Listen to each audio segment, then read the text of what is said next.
Hello and welcome to Pardon My Geek podcast, where nerd culture is taken seriously and not seriously at all.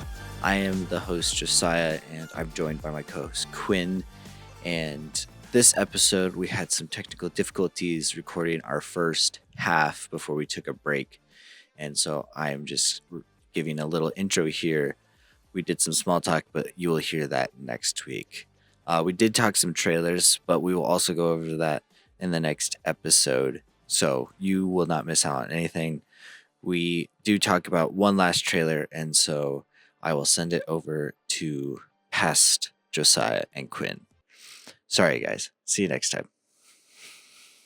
I think we do one more. I was gonna say, do we want to move on to our game pretty soon?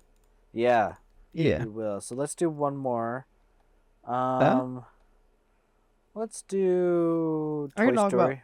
Okay. I was gonna say I can talk about all three of these, so pick whichever one you want to talk about the most. I think we'll do Toy Story because it just came out, and it came out this weekend. We're an up-to-date podcast. We're supposed to be. I didn't realize it came out this weekend. Yes, it came out earlier this week on Monday. Toy Story 5? Yeah, the Toy Story 5 trailer. Oh, the trailer. Yes. Yep. Now I know what you mean. Yes, the trailer. Thought you were talking about the movie itself. Now it's very confused. Nope. That comes out June. June. Yep. I was like, Joe, did you mess up your? Did you mess up your months? No. Not again.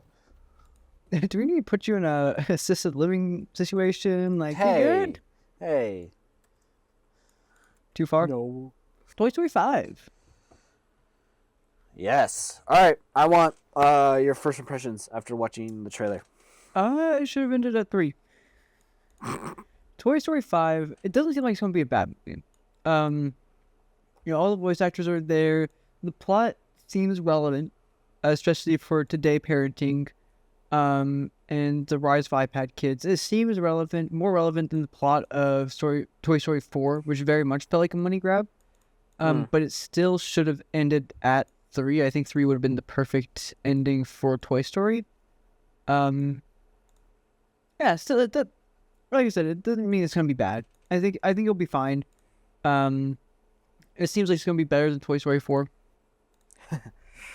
What was it? Yeah. No, that was a chuckle in agreement. Okay. So Toy Story 4 was definitely seemed like a money grab. 100%. But I mean, everybody was there for it. It still made a whole bunch of money, and it was cute. I liked it. It did what every Toy Story does. It hits your emotional core, just like most Pixar movies. But I mean, it definitely that's Pixar. Like, it is. Yeah. Pixar. If they don't hit the emotional core, they've done it wrong. Right. I do think 4 was more of like maybe a legacy movie. Like they kind of wanted to like do callbacks, and they wanted to make a fun movie with everybody, call back to your original stuff. And honestly, I think Pixar was just like desperate for something, because I think I remember Pixar was kind of down in the hole, and they needed a money grab. And so Yeah. Their recent movies haven't been great in terms of like sales. Maybe mostly because the what's the term you looking for? The advertising. The advertising has been there for a lot of their movies. That's true. Unfortunately, I also think it has to do with people going to the box office. Not box office. Going to the theater. Yeah. Like, I think COVID definitely killed it, and not a lot of people are COVID going didn't to help. theaters anymore. No. I very rarely go to theaters. It has to be something special to get me there. See, and that's sad. Like I go to the theaters maybe at least once a week, maybe twice. Yeah, well, Like- okay, you're addicted. Like there's a difference. I am not addicted. I just like going to watch movies. But so yeah, Toy Story 5. This releases June 19th. Everybody is coming back. Everyone's back. Besides Mr. and Mrs. Potato Head, because tragically the original voice actors they passed away a couple years ago, if I remember, which is very sad. Yeah. Don Rickles passed away, and I'm pretty sure Mrs. Potato. This potato head. Estelle Harris. Estelle Harris, yeah. It passed away in 2022. They both passed away, which was very. It was sad. It was very sad. So Yeah. Some great comedic actors and actresses were both lost, unfortunately. yeah. So they were replaced by Jeff Bergman and Anne Vasino. So there's your voice actors right there, buddy. I'm pretty sure, if I remember correctly, those are like voice actors. Yeah, that's been the nice thing is like voice actors tend to be, you know, what's the word I'm looking for? Pixar likes to cast voice actors. I was just gonna say something about like how Pixar does the voice actor route, where a lot of other movies don't, like what we just talked about with Super Mario. Yeah, I mean, don't Like- get me wrong. It's like they still have Tom Hanks and Keanu Reeves. You know, these But, like, traditional actors. Tom Hanks was like still kind of new. I wouldn't say new, but like when they first started, like he was still trying to figure out what he was doing, acting and voicing stuff. So he was kind of doing a little bit of both. So he fits the bill. Yeah, He's fine. He's not as like egregious as like all of a sudden smashing. Like What's throwing his fit? Keanu Reeves into Yeah, Sonic throwing 3. Keanu Reeves or throwing Chris Pratt also into a voice As acting Mario. role. Yeah. Yeah. But I am on board for Toy Story 5. I watched the full trailer, not the teaser trailer, but like the full trailer, and I was like, "Oh, okay, yep, you got me. Yeah. I'm going to go watch it." It's not gonna be bad, and that's the unfortunate thing. It's like, it's a money grab, but it's a good money grab. But it's a good money grab. Shut up and take my money. I keep thinking of that Futurama, that GIF. Shut up and take my Shut up money. and take my money. It's like, fine, I'll go watch it. But what I'm really interested is that this movie is definitely, I think this movie is definitely more, what? Oh my gosh, it's early. I can't remember her name. It's 12 o'clock, my man. Wendy. Nope. Jessie. Oh my gosh, why did I couldn't think of that? Yes.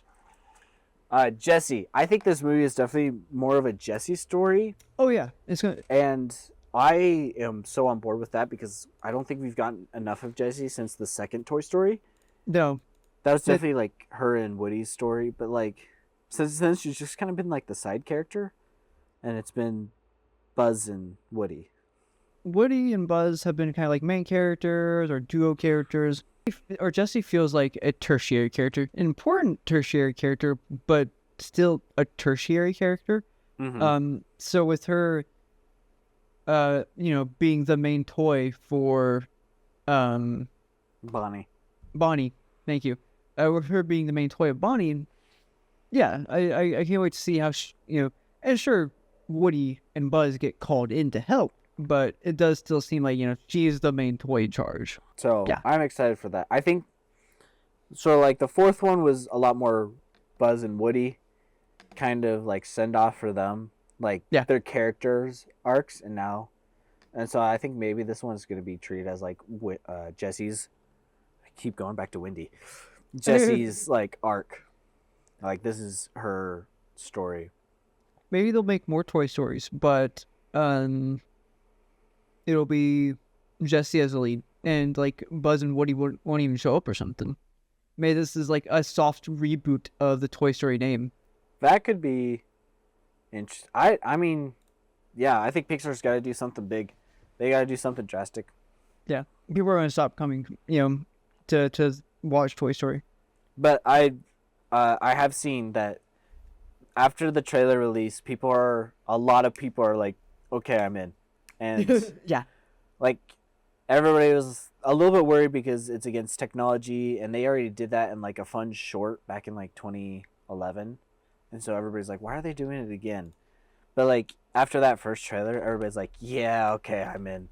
Yeah, but like even go ahead. Rex, he like acknowledges it. He's like, "Oh no, it's happening again." So it's like they're not saying it didn't happen before, No. but they're just saying like this is something new. Yeah. And like I said, it's like it's still poignant, today because like again, the rise of iPad kids, the rise of kind of like that hands-off parenting. Mm-hmm. It's like we covered this in 2011. You didn't learn. Let me make it more blatant now in an actual full-on movie in 2026, where it will feel in your soul. Yeah, like that is good. That's gonna hurt. Soul. That's gonna hurt for sure. Quinn, why don't you introduce our new segment? Of course. So the reason why we spent a lot more time on trailers today, is because we are not doing a discussion. We are going to do another type of podcast format where we're just going to play a fun game. This game is going to be drafting fun, where we will pick 5 people in a snake draft order, and we will pit them against each other and try and reason out why our team would win over the other. Since this was kind of your idea, Joe, would you like to kind of discuss the rules and the thing behind this this draft? Yes. So the thing behind this draft is companion or significant other or emotional anchor to a main character. So, for example, Lois Lane to Superman, or you could even do Jimmy to Superman. I don't know why you'd pick Jimmy, but He's cool. He's cool. He's got a camera. Awesome. He can get the girls. He can get the girls. Jimmy is the man.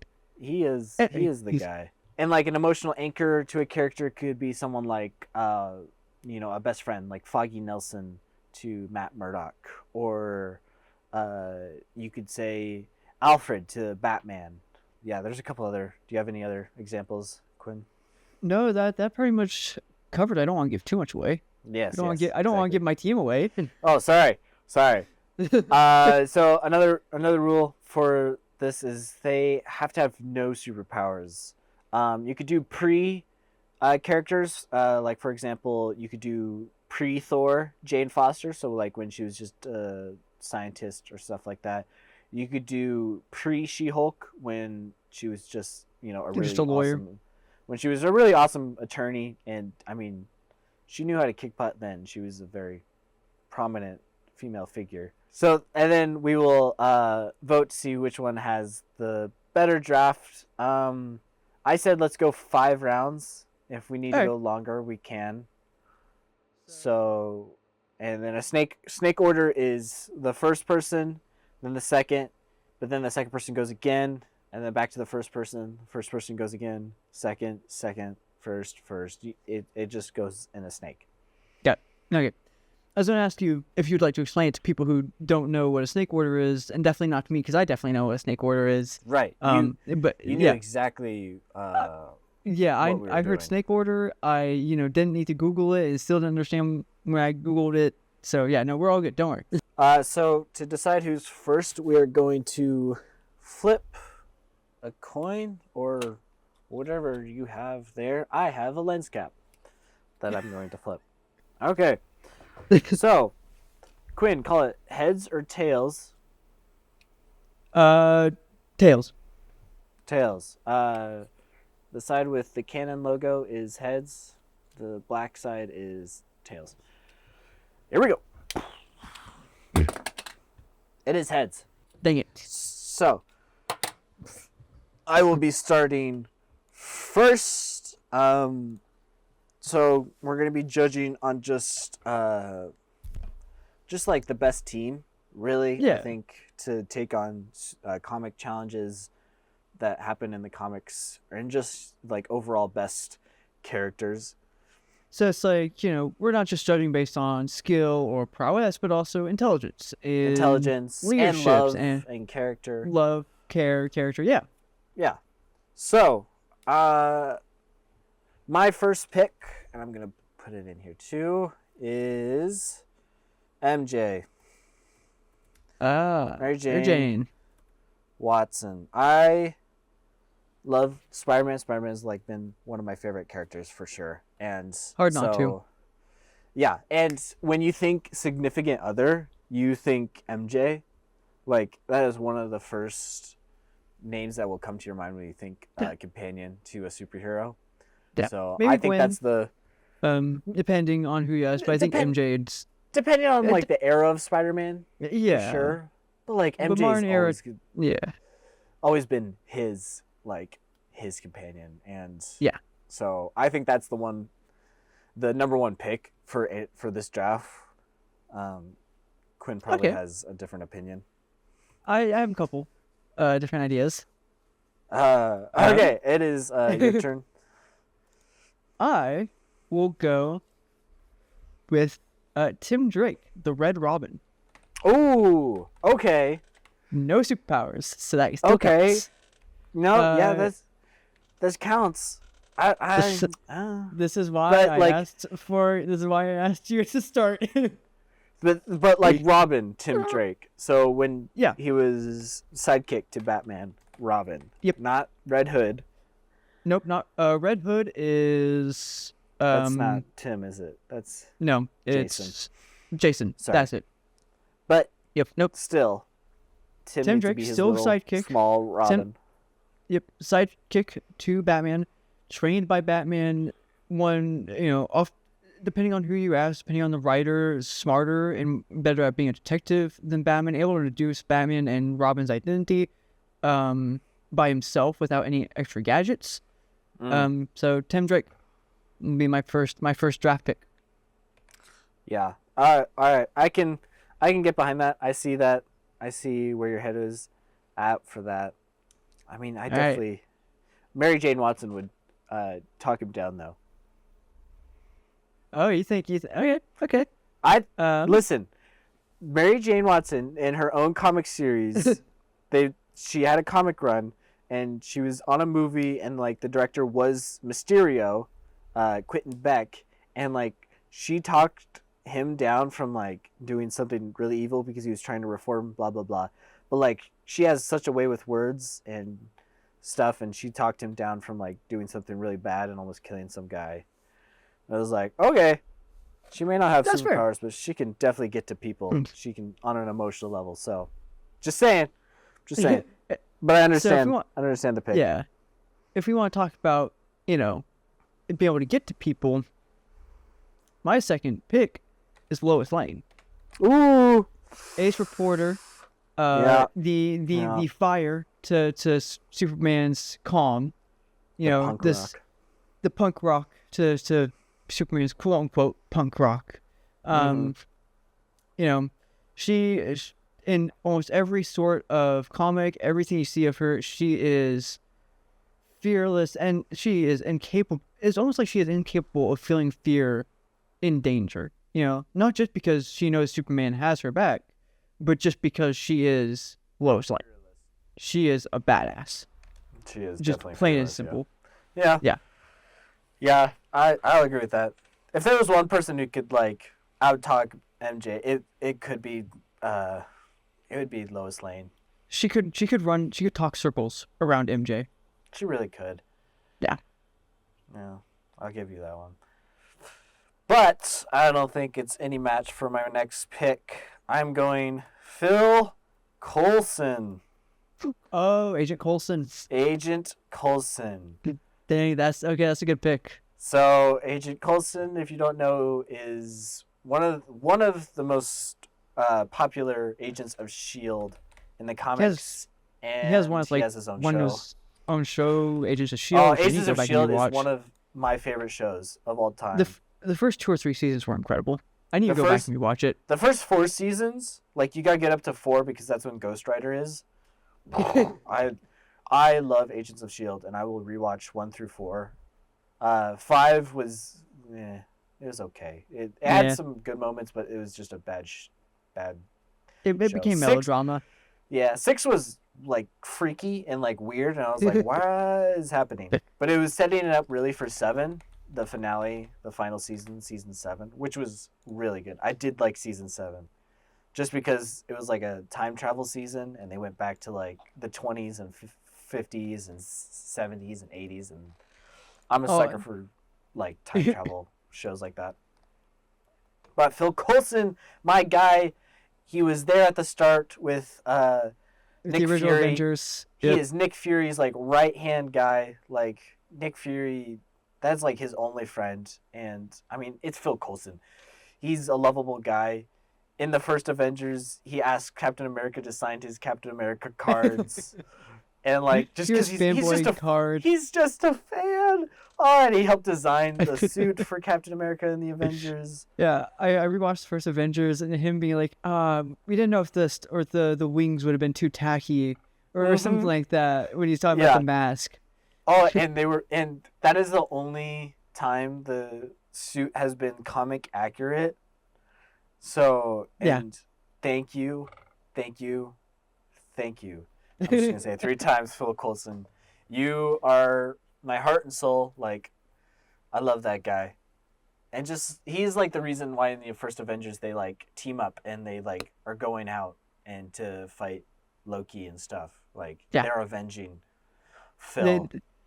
It's like, Nick Fury kind of tricked them into avenging Phil, but in the end, the reason they fought Loki was to avenge Phil. Yeah. Yeah. Okay. Next. Yeah, you're next. Go. I'm next. So let's see. If I'm really building a team here, I need theoretically building a team. I need some tech support. That is not how you spell his name. I was like, Lucia. Who's Lucia? Just Lucia Fox. Would you happen to mean Lucius? I'm going Lucius Fox from the DC universe. That's a good pick. The guy who creates all the bat tech for Batman and Alfred, designs the suits, designs the gadgets.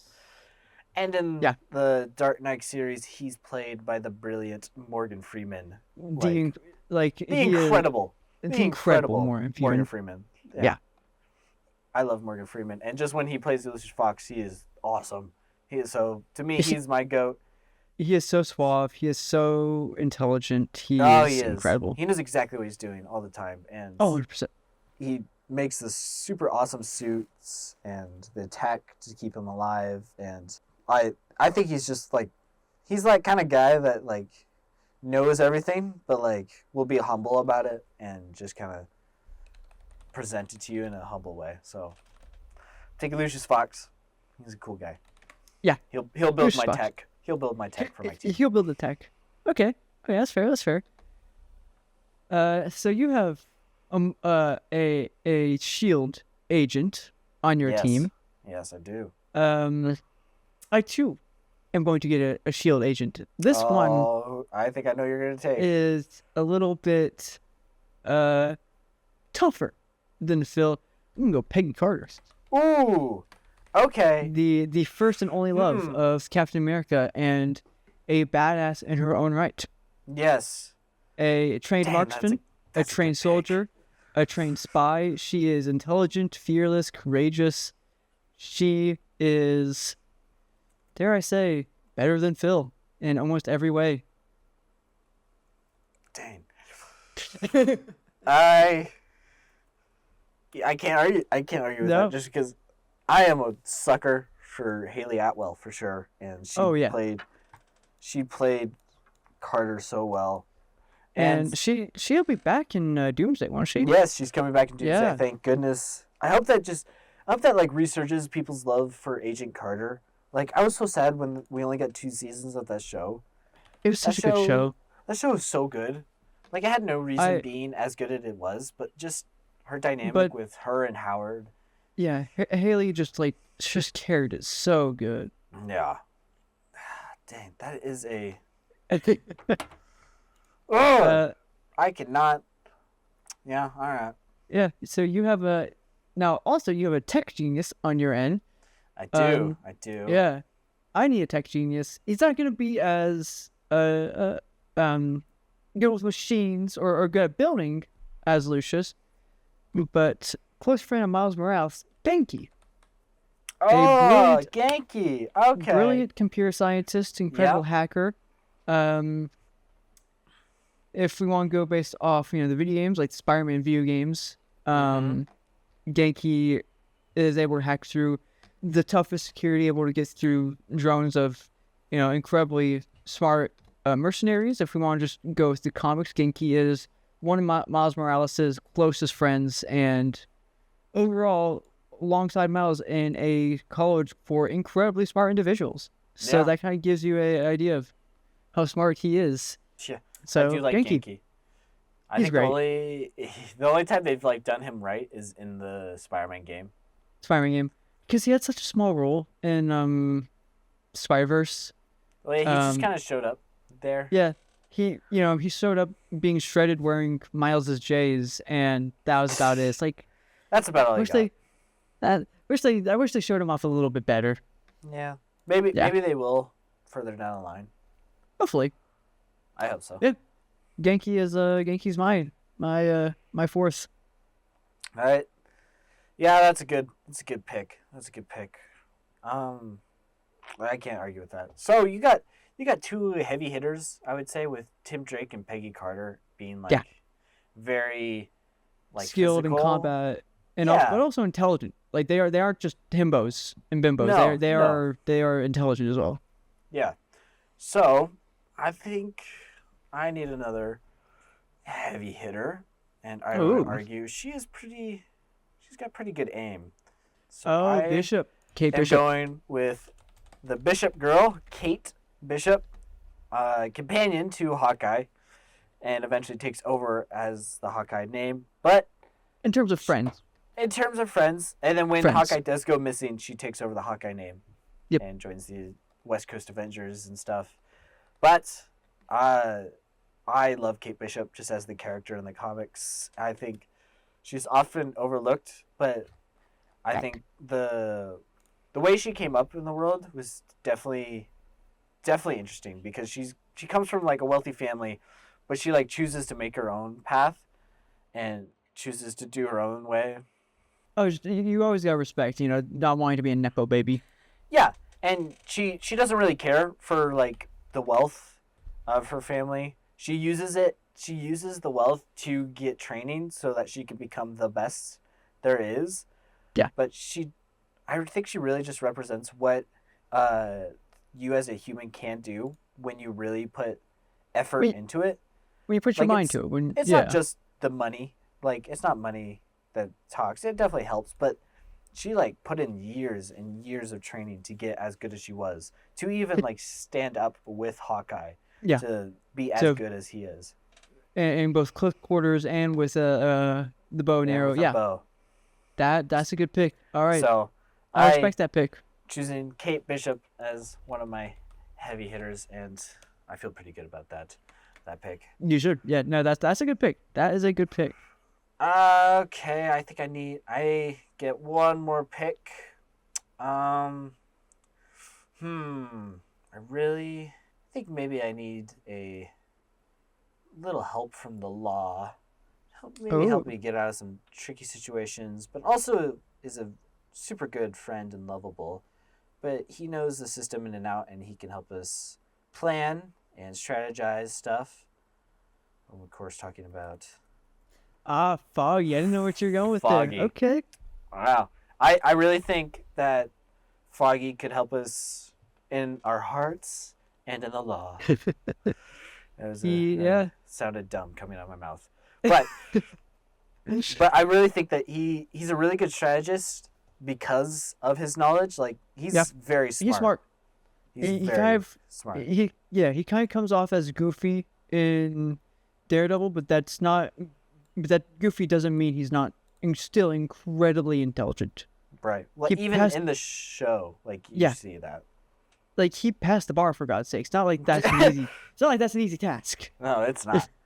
And in the comics, he does a whole lot more things, and he strategizes, and there's some line where like he's helping Matt at some point, like figure out some secret thing, and so like he's not just some guy helping Matt with a law. Like he really cares, and he knows what he's doing and thinks through his actions. So that is my final pick. Okay. I have my final team. That's a good pick. All right. But I raise you. Who needs the law when you're a villain? Oh boy. I'm going with Catwoman. Oh. The cat Oh. to Batman's bat. My favorite relationship, much better than Talia. Screw Talia. Catwoman is Selena Kyle can get it. Selena Kyle. She is incredibly smart. She is incredibly determined. She is strong, mentally, physically, expert gymnast, expert thief, with a gray moral code that does lead her to do good every now and then. She's not a pure villain. That's usually what ends up her joining alongside the Bat and the rest of the Bat family in doing good and saving people. So Catwoman is my last pick. That's a good pick, and she's super acrobatic and the expert gymnast. Yeah, I'm assuming this is pre-Catwoman. Before in the comics she makes some deal with like the cat god, the Egyptian cat god, to like. Yeah, this isn't like weird super Catwoman. This is human. This is human thief who. Hey, this Catwoman is like the incredibly. Should be. I hate that they added that part of her. It's like, no, she's just really good at what she does. She doesn't. This is like Arkham Knight, or like the Arkham games, like Catwoman, just incredibly skilled, incredibly talented, or like nothing the special. movie. Yeah, or like the Batman movie. Just incredibly skilled thief who knows her way around things and people. Well, that was our Selena Kyle. First game time draft. We're gonna go over our teams real quick. My team is MJ, Mary Jane Watson, Phil Coulson, Lucius Fox, Kate Bishop, and Foggy Nelson. Quinn. My team, which I think I have some heavier hitters. Tim Drake or Red Robin, Lois Lane, Peggy Carter, Genki, and Catwoman. Or I guess I should probably put her actual name. Selena Kyle. There you go. So, I'll have to say Quinn won that draft. That is a stacked team. Let us know who won, who you think won, but I really think Quinn did. I'll say I had a team in mind that was even more stacked, but I came back. Oh Lord! Because I was going to do the entire Bat family. So like Batwoman, I was going to do Batwoman, the three Robins. Dick, Jason. I was gonna do Alfred. I was gonna do the entire Bat family. Commissioner Gordon. Commissioner Gordon. Because I was like, so the only restriction is that they have no superpowers. And you're like, I was like, oh, you just opened a wormhole, or you opened a can of worms you did not want to open. Yeah, but like you also, it's like which team like is like the best, like the most recognizable significant others, like a Lois Lane or a MJ. Like, those are the recognizable names. Selena, Catwoman. Yeah. Well, let us know who you think won that draft. I think I did. I think I had the stronger team. But maybe some people are think that you did. Maybe we're missing some comics that secretly Phil Coulson is this super amazing like robot dude who can shoot plasma out of his eyeballs or something. Like maybe we missed something that that would make you be more superior, make your team better than mine. Yeah, it's true. So it's completely up to you, listener. Let us know in the comments. Yeah. And we shall see. All right, going forward, we are ending this. Quinn. Yes. What are you watching? I am going to continue watching The Mandalorian. Nice. But I will drop that if we have something else playing that you want us to watch for next week's episode. Well, you can always keep watching your stuff, so then you can come back and tell us all about it. Yeah. And I don't know, give your small review about the episode you watched, or give a little rant that you had on it. It's kind of what this segment. Oh, you is don't for. want me to rant because Okay, well, you don't want. I was gonna rant about. I was gonna rant about Boba Fett, and I already know how you're gonna react to that, so I'm gonna keep my mouth shut for the time being. I have opinions about him. We may just do a special episode where it's just Quinn ranting about Book of Boba Fett, and then I just come out when it's done. Yep.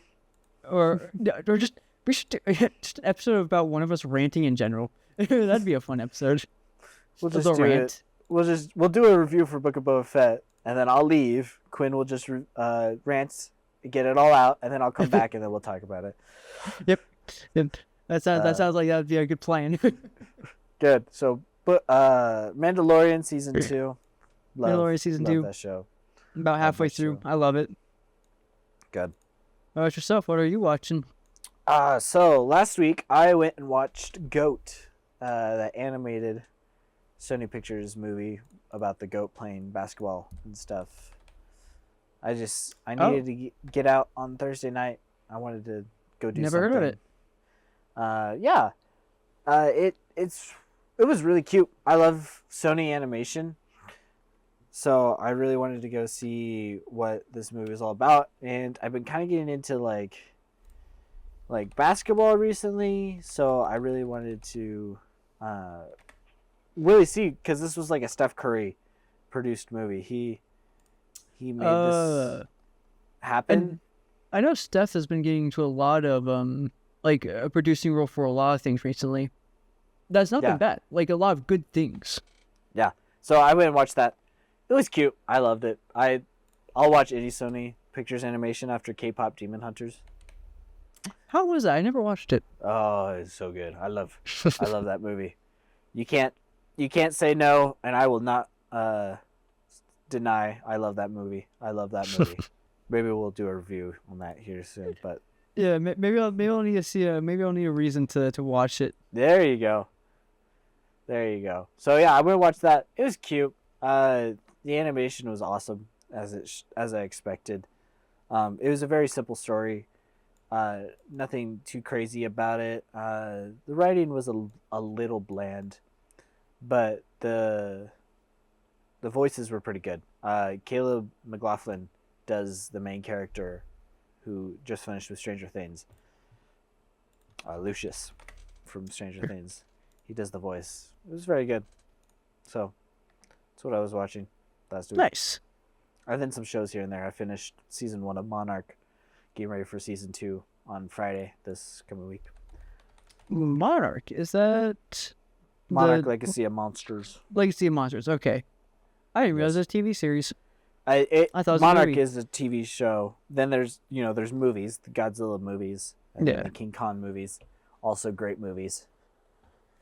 Yeah, I was watching the trailer. I didn't realize that was a season 2 trailer. I thought it was a movie 2 trailer. No, yeah, season 2. Okay. I've been really invested. I didn't know where it was going. The main character, the gal, Kay, I think her name's, they just call her Kay. I think it's like Kate or something like that. But she's so annoying. Oh my gosh. Like the first couple episodes, like you just gotta watch it. I can't really explain it. May have to give it a watch. I've never been a kaiju fan, but that might be a fun episode. I love monsters. Monsters fighting each other. That is my bread and butter. My bread and butter. Your bread and butter. Yeah. Yeah. So that's it for me. So next week we will be reviewing a older movie from, what was that, 2009? 2010. 2010. Scott Pilgrim versus the World with Michael Cera, directed by Edgar Wright.